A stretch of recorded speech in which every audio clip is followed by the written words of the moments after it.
Welcome back sa ating channel. Naging mainit nga sa pindi umano sa mundo ng social media ang nangyari nga kay Senador Amy Marcos na talagang hindi niya na nga masikmura ang ginagawa ng kanyang kuya at nilisasamag sa loob ng Malacanang. Dito nga natin makikita mga kaibigan na titiwalag na nga di umano si Senador Amy Marcos at magiging opposition nga ni Kuting ng Norte na ito.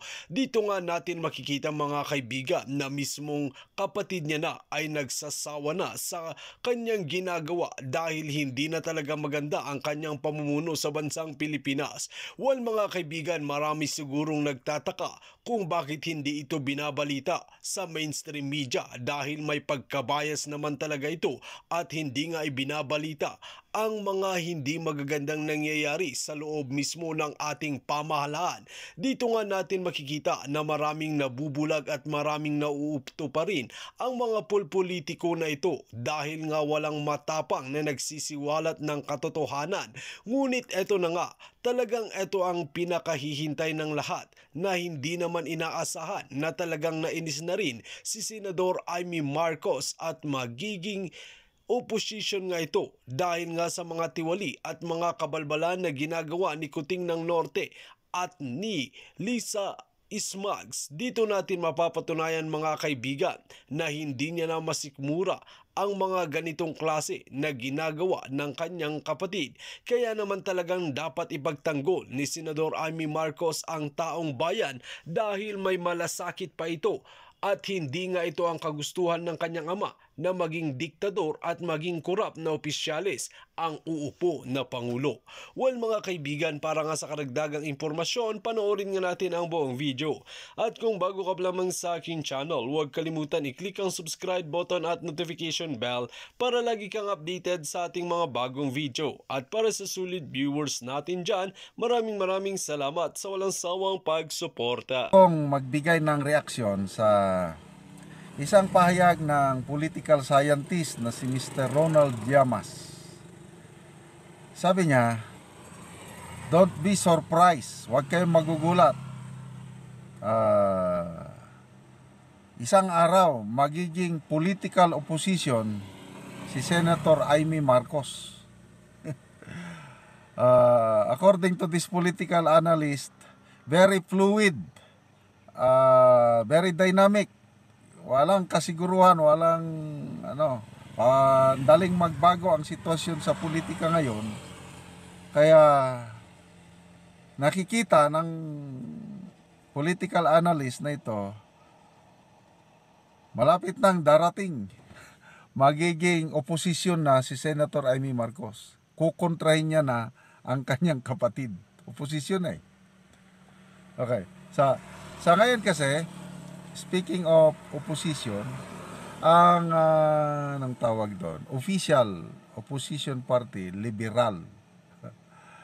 Kaya lang, ang mga liberal, mga dilawan, unti-unti gumapang sa tulong ng First Lady na isang Araneta, nakapasok na sa gobyerno. So, nawawalan na ng saysay ang Liberal Party as an opposition party. Sino na lang ang mga wala na eh. Yan si Congresswoman Stella Kimbo. Liberal Party yan eh. O ano ngayon? Wala na. Alalay na ni Speaker Martin Romualdez. Kasi ganyan yan eh, kung sino yung ruling party, karamihan pumupunta doon. Kakaunti ang naiwang oposisyon. Senator Hontiveros, wala na rin. Nung una, bilib pa ako sa kanya. At saka hindi naman liberal si Senator Hontiveros. Ano bang partido niya? Akbayan. Parang nawala na yung kanyang pagiging opposition. Konti na lang ang naiwang opposition na talagang bumabatikos yung dapat batikusin, itong si Senator Coco Pimentel. Tignan nyo yung Maharlika Investment Fund. isa si Senator Coco Pimentel ang pumunta sa Supreme Court at naghain ng petition para i-declare na void and unconstitutional ang Maharlika Investment Fund. O yun, where is Hontiveros? Wala. Sinong mga liberal? Wala. Kaya nga, wala na po. Ang opposition party, yung liberal, wala na. So, sinong mga bagong opposition? Ang nakikita ko ng bagong opposition, ito na si former President Rodrigo Roa Duterte.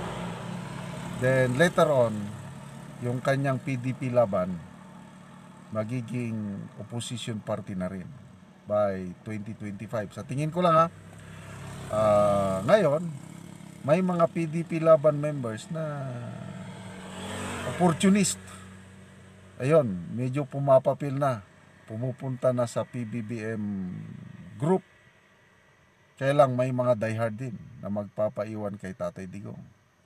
So, ang bagong opposition by 2025, hindi na Liberal Party kundi PDP laban. Okay. Ang hinihintay na lang itong ang deciding factor, lalo na itong si Senator Amy Marcos, kailan siya magsasalita. Kasi yung latest vlog, isa sa mga vlogs ni Fair Lady Maharlika, sinabi niya na didepensahan daw ni Senator Amy Marcos si VP Sara sa ginagawa at gagawin pang paninira ng PBBM admin. Ano yung paninira? Yun na nga, yung una, yung tinanggalan siya ng confidential funds, sinisira siya through iba't ibang pamamaraan, and then ito na, i-ostracize. Hindi na pinapansin si VP Sara sa mga government functions. So, according to Ms. Marlica, alam ito ni Senator Amy at magsasalita, didipinsahan si VP Sara. Ang hinintay na lang, ang go signal. Itong siguro few weeks from now, i-final deliberation na, mag-plenary na ang Senado pag resume ng Congress session. So, botohan na sa Senado kung tuluyan na bang tatanggalan ng confidential funds si VP Sara. Na sa tingin ko is yes, tuluyan na yan. Made na yan. So kung aprobado na sa Senado na mawalan ng confidential funds si VP Sara, wala na yan. Pagdating sa bicameral conference, kasi mag-uusap na ang House and Senate, nakita ko wala na. Tuluyan ng matanggal kasi ang kumukontra lang sa Senado, ang nag-iingay si Senator Pimentel ay ang sinabato, wala naman. Senator Go, wala. I don't know wala silang ingay. So yan ang hinihintay, go signal. Once na approve na sa bicameral conference na tanggalan na ng confidential fund si VP Sara, that's the time na lalabas na ang tunay na oposisyon. At sino yung isang tunay na oposisyon na magsasalita in defense of VP Sara at kukontrahin na ang administrasyong ito? Isa na yan, nakikita ko si Senator Amy Marcos. Okay? Yung iba, nababasa kong comments na huwag kayong magtiwala kay Senator Amy Marcos. Blood is thicker than water. Correct. Kaya lang, meron ding comments na nagsasabi, water is clearer than blood. Kasi ako, personally, kahit kapatid ko, kung mali ang ginagawa, babatikusin ko. Talagang kukontrahin ko. Kung nasaan ang tama, doon ako. At to me, opinion ko lang ito. Yan ang nakikita ko kay Senator Amy Marcos. Okay? Kasi may puting ahas ako May malapit sa Marcos family, nagre-report sa akin na galit daw si Senator Amy sa pinaggagawa nitong PBBM admin, lalo na yung pakikialam ng nakikialam. Alam niyo na kung sino yung nakikialam, galit daw si Senator Amy.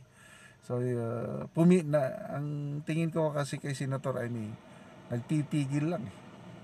Kailang, pinakita niya yung yung kaibigan niyang mga farmers association, nagrally sa panawagan na tanggalin na si Secretary Jokno at Secretary Balisacan. Sumama si Senator Amy sa rally. These are small things na nakikita ko na tunay ang pakikipagkaibigan ni Senator Amy. Nagrally. Tapos, ano pa? Yung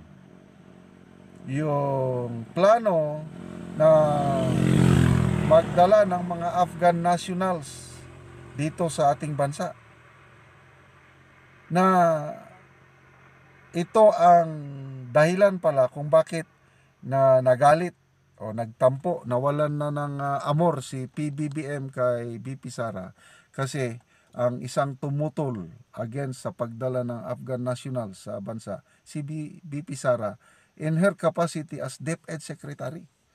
Kasi delikado ang seguridad ng mga bata. Si Senator Amy ang nagpaputok niyan . Siya ang nakaalam, siya ang nagtawag ng Senate hearing na imbestigahan. Bakit dadali yan? Bakit ganito? Yun, nalaman natin ang katotohanan. Ngayon, hindi na matutuloy. Tahimik na . So, all these things, nakikita ko itong si Senator Amy matalino at may malasakit, katulad ng kanyang amahan at inahan. Itong ating presidente, may ibang nag-i-influence sa kanya . There is a power,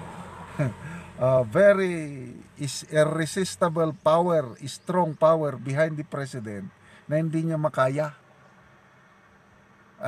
Yun ang diferensya sa presidente natin. Alam yan ni Senator Amy na may ibang nagdidikta sa presidente. Bakit siya tatahimik na lang? Kaya darating ang panahon, puputok na mapuno ang salop ni Senator Amy, magsasalita siya, magiging oposisyon siya sa kanyang kapatid, at ang susuportahan niya ang kanyang friend na si VP Inday Sara. Remains untouched. Okay? So, review lang. Noong December, umabot 720 pesos per kilo ang onion, na pinakamahal sa buong mundo. So, nagalit ang Kongreso, nagkandak ng marathon hearings, both Senate and House. Grabe, katakot-takot na hearing. Okay, so may mga na-identify. So, ito ay yung hinahanap ng sinag. Nasaan na yung identified sa Congress hearings? Bakit hindi sila nakasuhan? Bakit ang kinasuhan lang yung taga-DA, si Christine Evangelista, at yung Kadiwa store manager na si Mr. Trinidad? So, dalawang tao lang pag-usapan natin, yung alleged smuggling king and queen as identified by Congress. Congress ang nagsabi. Una, si Michael Ma. Pangalawa, si Leia Cruz. Okay, so unahin natin si Leia Cruz. Tinawag siya na Mrs. Sibuyas. Noong 2013, ito, nagsimulang namayagpag si Mrs. Leia Cruz. Vegetable farmer trader siya from Nueva Ecija. Then later on, ito, ang Department of Agriculture nag-create ng special body, tinawag na National Onion Action Team or NOAT. At ang ginawa nilang chairman, si Leia Cruz. Ang trabaho ng National Union Action Team is mag-recommend ng volume of allowable permits sa Department of Agriculture and DTI. Okay? So ito ang kanilang action woman. That was early 2013. Noong September 2013, nako, ito na, isang kongresista, Cavite Congressman Elpidio Barzaga, nag-file siya ng resolution sa House identifying Leia Cruz as the sole importer of garlic and onion in the country. At sabi ni Congressman Barzaga, napaka-popular itong Leia Cruz sa Bureau of Customs. Okay? So, the resolution, sinabi ng resolution na si Cruz controls dummy corporation or companies that create monopoly of garlic and onion importation. Okay. So, maraming kumpanya na nag-import ng garlic and onion, kailang lahat ito pagmimiyari ni Cruz. Ang mga driver, helper, yaya, everything, kamag-anak ni Cruz, sila daw ang ginawang chairman o nagmamayari ng mga company. Okay? Okay, noong September of 2014, ang NBI nag-conduct ng investigation. At ang findings ng NBI, 75% of garlic and onion imports ay nakukuha ni Leia Cruz through the help of Department of Agriculture and Bureau of Plant Industry. So, sa findings ng NBI from 2010 to 2014, so that's 5 years, ano? Out of 3,652 import permits, garlic and onion, 2,469 permits ang nakuha ni Cruz. Kaya yun na nga, 75% nakuha ni Cruz. And sa NBI report, ang bawat permit, binabayaran ni Cruz ng 60,000 pesos. So, sinong yumaman? Di taga BPI. Kaya tamang-tama ngayon. Ang BPI Director Glenn Panganiban, according to Secretary Remulla, ma-filean siya ng kaso anti-graft and corrupt practices at i-recommend siya for dismissal from the service. So, grabe talaga ang kalakaran sa BPI. May source, yung puting ahas ko, sabi niya, nako, tumataginting na pera basta isang permit, grabing pera dyan sa BPI, sabi ng aking source sa DA. So, tama itong findings ng NBI. Okay, so Leia Cruz untouched. Ang kawawang napailan ng kaso yung ASEC Christine Evangelista, na sabi ng aking source na utusan lang daw ng mas mataas sa kanya at ang kasalanan niya is naging masunurin, pumirma ng mga papeles at ngayon siya na ang delikado. Kawawa. So sino ang nag-utos kay ASEC Evangelista? Hindi ko na lang babanggitin. Alam ko kung sino nag-utos. Okay, let's go to Michael Ma. Okay? Pinatawag din siya ng Senado, kailang wala, matigas si Michael Ma. Galit na galit si Senator Amy noon eh. Kasi hindi matuloy-tuloy ang Senate hearing sa tungkol sa smuggling. Dapat ituloy na yan, sabi niya. Kailang may pumipigil. Sino ang pumipigil, alam nyo na. And then lately, ito na through sa pagbubulgar ni Fair Lady Maharlika, nalaman natin si Michael Ma na identified by Congress na isa sa mga alleged smuggler, ginawang special envoy to China. Wow! Palakpakan natin ang PBBM administrasyon. So, alam na kung bakit tayo nagkakaganito. So, kawawa itong ating mga farmers. I sympathize with Sinag na tama nga, may napailan ng kaso. Kailan? Hindi naman yun tunay na smuggler o ano. Yung si Asek Bangilista, FTI Vice President Trinidad, I believe hindi sila ang smuggler and hoarder. Iba. Ayun. Happy ang mga smuggler and hoarder sa ginanga kasi nabigyan pa ng posisyon sa gobyerno. Kaya malala ko tuloy yung banta ni PBBM na smugglers and hoarders, your days are numbered. Oh, correct naman yun.